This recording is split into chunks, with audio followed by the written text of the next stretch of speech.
बढ़ते हैं आगे और अब बात करते हैं अखिलेश यादव। जी हां, उत्तर प्रदेश की अगर हम बात करें तो यूपी के चुनावी मैदान में एक दिलचस्प सवाल पूछा जा रहा है। सवाल है कि जहां जा रहे हैं मोदी, वहां फौरन क्यों जा रहे विरोधी।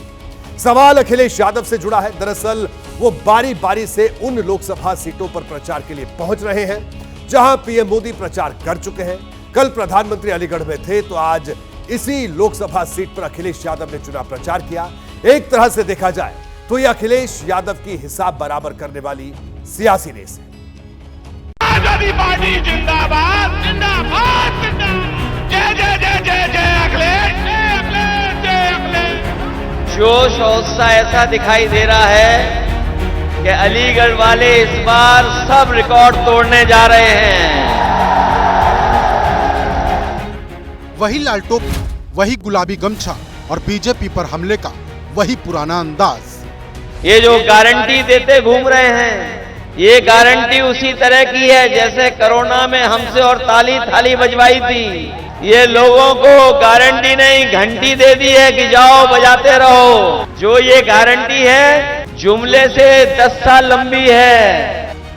यूपी के अलीगढ़ से अखिलेश यादव ने किसानों पर बात की, महंगाई और बेरोजगारी पर बात की, पेपर लीक के साथ साथ अग्निवीर का मुद्दा उठाया और अलीगढ़ के ताले का ऐसा जिक्र किया कि दिल्ली से लेकर लखनऊ तक सियासत गर्मा गई।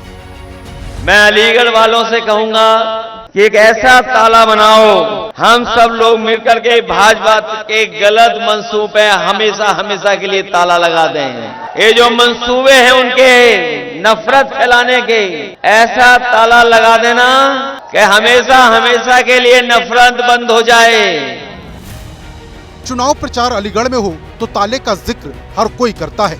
आज अखिलेश यादव ने किया और कल पीएम मोदी करके गए थे। अखिलेश की अपील नफरत पर ताला लगाने की थी और पीएम मोदी परिवारवाद पर बरस रहे थे।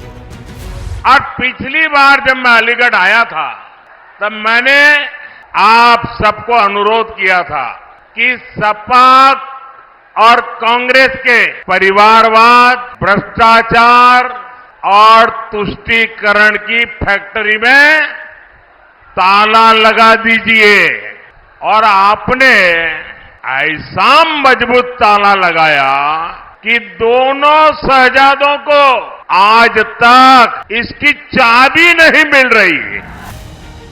अलीगढ़ वो लोकसभा सीट है जहां पिछली बार बीजेपी प्रत्याशी की जीत 2 लाख से ज्यादा वोटों के अंतर से हुई थी, वो भी तब जब अखिलेश और मायावती एक साथ थे। लेकिन अखिलेश यादव को लगता है कि अब अलीगढ़ का जमीनी माहौल बदल चुका है।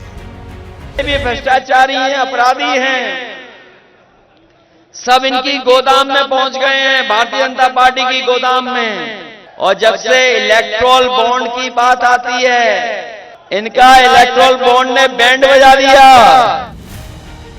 अखिलेश यादव हर चुनावी मंच से इसी तरह की बातें कर रहे हैं।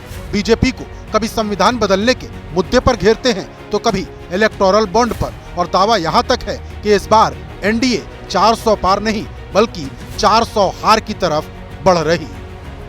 ये लोग जो 400 पार का नारा दे रहे हैं, ये जनता की नाराजगी का सामना नहीं कर पाएंगे। इस बार 400 हारने जा रहे हैं। 400 पार नहीं, 400 हारेंगे ये लोग। देखिए, सिर्फ अखिलेश यादव ही नहीं, उत्तर प्रदेश की सियासी जमीन पर पूरा इंडिया गठबंधन इसी रणनीति के तहत चुनावी मैदान में है। इस रणनीति को मैं आपको विस्तार से समझाता हूं। देखिए, 31 मार्च को पीएम मोदी ने मेरठ में अरुण गोविल के लिए चुनाव प्रचार किया था। यह यूपी में पीएम मोदी की पहली रैली थी, जबकि अखिलेश यादव ने 20 अप्रैल को मेरठ में जनसभा की। प्रधानमंत्री 6 अप्रैल को चुनाव प्रचार के लिए सहारनपुर पहुंचे थे, जबकि प्रियंका गांधी ने 17 अप्रैल को सहारनपुर में कांग्रेस प्रत्याशी इमरान मसूद के लिए प्रचार किया।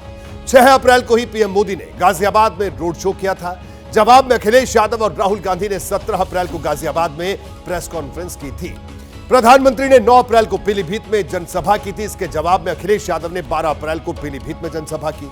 यह अखिलेश यादव की पहली रैली थी। इसके बाद पीएम मोदी ने 19 अप्रैल को अमरोहा में जनसभा की थी, जबकि राहुल गांधी और अखिलेश यादव ने ठीक एक दिन बाद 20 अप्रैल को अमरोहा में संयुक्त रैली की। 22 अप्रैल को पीएम मोदी अलीगढ़ में चुनाव प्रचार करने के लिए पहुंचे थे और इसके अगले ही दिन 23 अप्रैल को अखिलेश यादव ने अलीगढ़ में चुनाव प्रचार किया।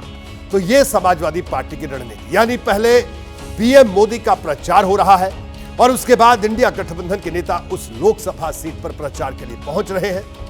खैर, यह बात उत्तर प्रदेश की थी।